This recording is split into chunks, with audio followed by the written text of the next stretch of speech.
Bonsoir à toutes et à tous, c'est un plaisir pour nous de vous retrouver pour cette édition. Voici les titres.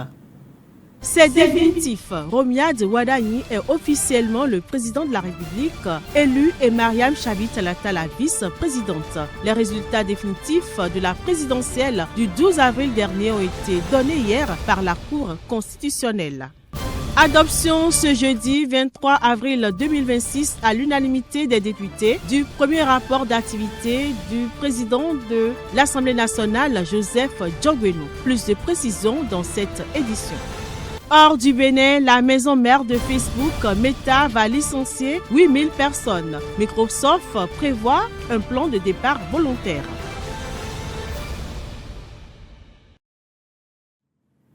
À l'église évangélique des Assemblées de Dieu, Temple Morija de Fidrosset, la première journée de la conférence internationale sur la croissance de l'église s'est poursuivie ce jeudi soir. Les fidèles ont répondu présents pour ce temps d'enseignement et de prière.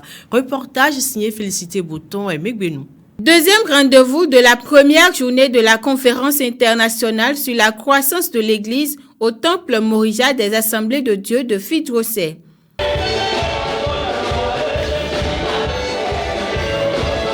Le thème de ce jeudi soir est intitulé « De la force à la force » tiré de Psaume 84, versets 6 à 8. L'orateur a centré son message sur la symbolique de la vallée de Baka, une vallée présentée comme suit. 6, au verset 7, the Bible says, la Bible dit, they go through the valley of Baka. Qu'ils passent par la vallée de Baka. When you are suffering, quand vous souffrez, when you are struggling, quand vous débattez, when you are attacked, quand vous êtes attaqué, when you are accused falsely, quand on vous accuse faussement, you are grieving, vous souffrez en vous-même. You are in the valley of Baka. Vous êtes en ce moment-là dans ce qu'on peut appeler la vallée de Baka. The valley of Baka is a place of death. La vallée de Baka, c'est un endroit de mort. The valley of Baka is a place of suffering. La vallée de Baka est un lieu de souffrance. The valley of Baka is a place of rejection. La vallée de Baka est un lieu de rejet. It's a place you feel you are forgotten. C'est un endroit où tu as l'impression que tout le monde t'a abandonné. Mais au-delà des difficultés et souffrances, le message s'est voulu porteur d'espérance. Cette vallée, a-t-il souligné, peut devenir un lieu de transformation et de croissance spirituelle pour celui qui garde sa foi. De la force à la force. It means, cela veut dire ceci. You can be here. Tu peux être ici. You will not stay here always. Tu ne resteras pas ici toute ta vie. Today you have strength. Aujourd'hui vous avez la force. But today you will go down to the valley of Baka. Un jour viendra où vous allez tomber et vous allez entrer dans la vallée de Baka. And Korah said. Et Corée a dit, as from strength, de la force, to à, when you are at two, quand on dit maintenant à, means you are in trouble. Ça veut dire que tu es en difficulté. Problems are not working. Les choses ne marchent plus. And after, et après cela, when you seek God's forgiveness, quand vous cherchez le pardon de Dieu, when you seek God's help, quand vous cherchez l'aide de Dieu, you will come from strength, vous allez passer de la force to à Baka, and you can come out again, et vous pouvez encore sortir from strength to strength. Et vous allez faire de la force à la force. La conférence est lancée et déjà une conviction circule. Pour grandir, il faut parfois accepter de passer par la vallée de Baka pour en sortir justement de la force à la force. À la sortie, les réactions traduisent l'impact de cette première journée. Le message que nous avons eu ce soir est un message poignant qui m'a beaucoup touché, puisqu'il nous dit que même si nous sommes dans des situations élevées où tout va bien, nous allons passer par des situations difficiles. Et si nous passons par ces situations difficiles-là, de ne pas abandonner, de faire recours au Christ. Et si nous faisons recours au Christ, nous allons retrouver notre position d'origine et redevenir plus fort. Ça nous signifie que l'appel pour Christ n'est pas un appel de plaisir. Nous allons immanquablement traverser des difficultés, mais nous pourrons vaincre ces difficultés qui nous feront grandir. Je retiens que le Seigneur nous a visités aujourd'hui par la profondeur de la parole qu'il nous a donnée. Il a illustré Baka comme un lieu où il y a beaucoup de problèmes, de difficultés, des maladies, des rejets. Mais là où il y a tous ces problèmes, ces difficultés, la parole dit qu'il transforme ce lieu de Baka en un lieu où il y a des sources d'eau et des bénédictions. Ça, c'est un miracle. Ça a encore réanimé ma foi au Seigneur, que le Seigneur qui était là hier, il est le même aujourd'hui et éternellement. C'est ça ce que j'ai retenu du premier jour et il l'a titré de force en force. La Cour constitutionnelle a proclamé dans la soirée de ce jeudi 23 avril 2026 les résultats définitifs de la présidentielle du 12 avril dernier. Exactement 5 jours après les résultats provisoires, Romiad Wadani est officiellement le président de la République élu et Mariam Chabi Talata la vice-présidente. Je vous invite à suivre un extrait de la déclaration officielle du président de la Cour constitutionnelle sur des propos recueillis par nos confrères de la SRTB. Considérant qu'au terme des dispositions de l'article 49 nouveau de la Constitution, je cite, « La Cour constitutionnelle veille à la régularité du scrutin et en constate les résultats. L'élection du duo président de la République et vice-président de la République fait l'objet d'une proclamation provisoire.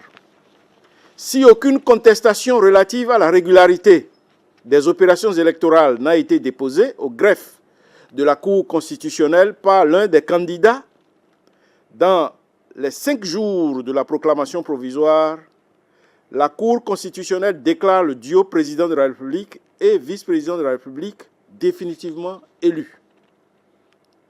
En cas de contestation, la Cour constitutionnelle est tenue de statuer dans les 10 jours de la proclamation provisoire. Sa décision emporte proclamation définitive ou annulation de l'élection.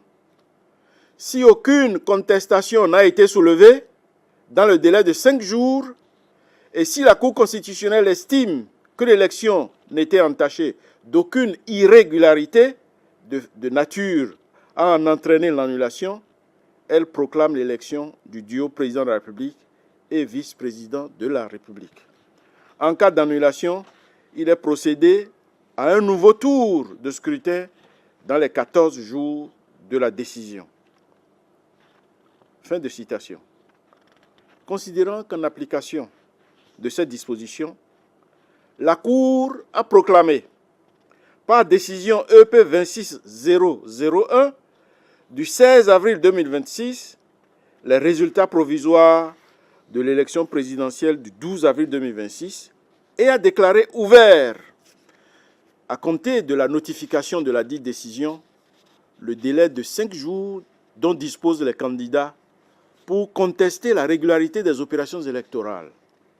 Considérant qu'aucune contestation relative à la régularité des dites opérations n'a été déposée au greffe de la Cour constitutionnelle par les candidats dans le délai de 5 jours de la notification de la décision de proclamation des résultats provisoires.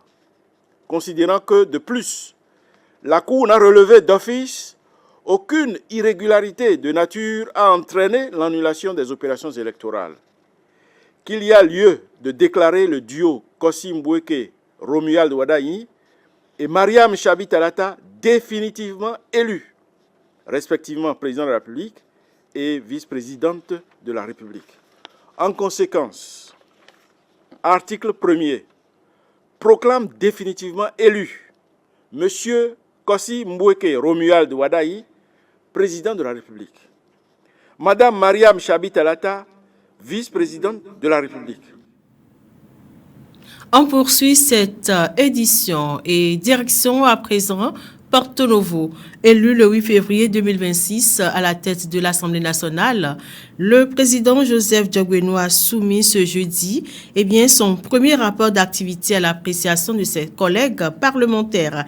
Il a également adopté le budget du prochain président de la République du Bénin. Après lecture, le rapport a été adopté à l'unanimité des députés présents et représentés à l'hémicycle. Le point avec Némi Dera. Mesdames et messieurs, chers députés, veuillez vous asseoir. Le règlement intérieur de l'Assemblée nationale a fait de cette réduction de compte un rendez-vous semestriel. Au compteur 12 séances plénières avec à la clé des lois adoptées. L'Assemblée nationale a examiné, au cours de la période allant du 1er octobre 2025 au 7 février 2026, plusieurs textes qui peuvent être regroupés en 4 catégories. La première, relative à la Constitution, une loi constitutionnelle, 2 lois des finances, 5 lois ordinaires et 7 conventions de financement. Au cours de la séance plénière du 14 novembre 2025, la loi numéro 2025-20 portant révision de la loi numéro 90-32 du 11 décembre 90 portant constitution de la République du Bénin, telle que révisée par la loi 2019-40 du 7 novembre 2019 a été adoptée. Le 8 février 2026, la 10e législature est entrée en posture légale d'exercice de sa fonction et fait son petit bonhomme de chemin. Pour le compte de la période du 8 février 2026 au 21 avril 2026, l'Assemblée nationale a tenu, conformément aux dispositions de l'article 3 du règlement intérieur, une session inaugurale le 8 février 2026 consacrée à l'installation des députés de la 10e législature et à l'élection du président et des autres membres du bureau de l'Assemblée nationale. La séance a été présidée par le doyen d'âge, Monsieur le député Nda Antoine Nda, assisté des 2 plus jeunes députés, Youssouf Issa et Faridatou Yakoubou Traoré Zakari, officiant en qualité de secrétaire de séance. Elle a été clôturée le même jour. Le 11 février 2026, la première session extraordinaire de l'année 2026 a été consacrée à la constitution des 2 groupes parlementaires que compte l'Assemblée nationale, le groupe Union progressiste Le Renouveau et le groupe Bloc républicain, ainsi que la mise en place des 5 commissions permanentes. Après quelques interventions, les rapports tels que présentés ont été soumis au vote. Pour. Tout le monde a levé le... Merci. Procuration. Procuration pour. Voilà. Maintenant contre. Procuration contre. Bien. Abstention. Bien. Procuration, abstention. L'Assemblée nationale a adopté en sa séance du 23 avril 2026 le rapport d'activité du président pour la période allant du 1er octobre 2025 au 21 avril 2026 à l'unanimité des députés présents et représentés. Ce rapport couvre la période allant du 1er octobre 2025 au 21 avril 2026. C'est un premier test réussi pour le président Joseph Diogbenou. Hors du Bénin, le président américain Donald Trump a annoncé ce jeudi la prolongation de la trêve entre Israël et Liban. Par ailleurs, la maison mère de Facebook, Meta, va licencier 8 000 personnes. Dans le même temps, Microsoft prévoit un plan de départ volontaire. Et pour finir, nous parlerons des dizaines de milliers de salariés de Samsung Electronics qui revendiquent des hausses de salaire et de primes. L'actualité internationale, c'est avec Sinatou Aouyouadjovi.